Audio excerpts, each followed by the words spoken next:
Scarlett, कैथी, Christie और मरिया नाम के 4 दोस्त अपने कॉलेज ग्रुप के साथ कैंपिंग करने के लिए एक जंगल में आए थे। शाम का वक्त था जब वो चारों जंगल में घूम घूम कर वहां की फोटोज ले रहे थे। अभी अचानक मरिया की नजर जमीन पर गिरे एक कैमरे पर पड़ी। वो कैमरा कैथी का था, लेकिन कैथी एकदम से कहीं गायब हो गई थी। उन्होंने उसे बहुत ढूंढा, लेकिन वो कहीं नहीं मिली। इतने में जब मरिया ने उसके कैमरे की फोटोज देखी तो वो घबरा गई।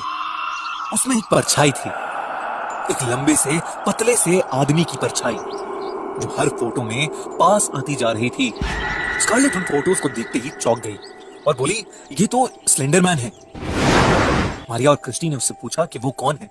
स्कारलेट ने उन्हें बताया कि स्लेंडरमैन एक हॉरर लेजेंड है जो यंग लड़के और लड़कियों को अपने काबू में कर लेता है और उनसे जो चाहे वो कराता है।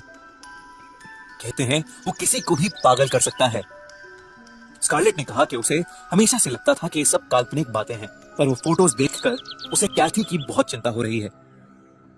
मरिया ने इंटरनेट पर स्लेंडरमैन के बारे में खोजना शुरू किया और उन्हें पता लगा कि स्लेंडरमैन को बुलाने के लिए उन्हें जंगल में एक रस्म पूरी करनी थी। उन्हें अपनी आंखों पर पट्टी बांधकर 3 बार एक घंटी बजानी थी, लेकिन जब तक ये रस्म पूरी ना हो जाए कोई भी अपनी आंखें खोल नहीं सकता और ना ही कुछ बोल सकता है। अगर कोई भी अपनी आंखें खोल दे तो स्लेंडरमैन को गुस्सा आ जाता है और वो उसे अपने साथ ले जाता है।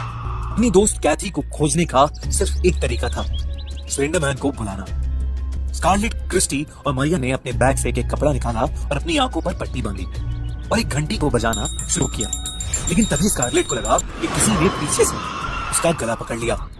स्कारलेट जोर से चिल्ला पड़ी और उसने अपनी आंखों से पट्टी हटाकर ये देखने की कोशिश की कि उसके पीछे कौन खड़ा था। उसे अपने पीछे कोई भी दिखाई नहीं दिया।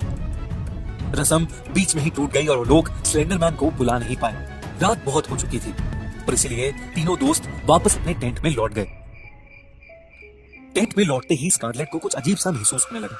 जब से उसे लगा था कि जंगल में कोई उसका गला दबा रहा है, तब से उसे ये भी लग रहा था कि जैसे उसके गले में कुछ फंसा हुआ हो। उसने जैसे ही अपना मुंह खोला, उसने देखा कि उसके मुंह से कुछ काले रंग की चीजें निकलने लगी।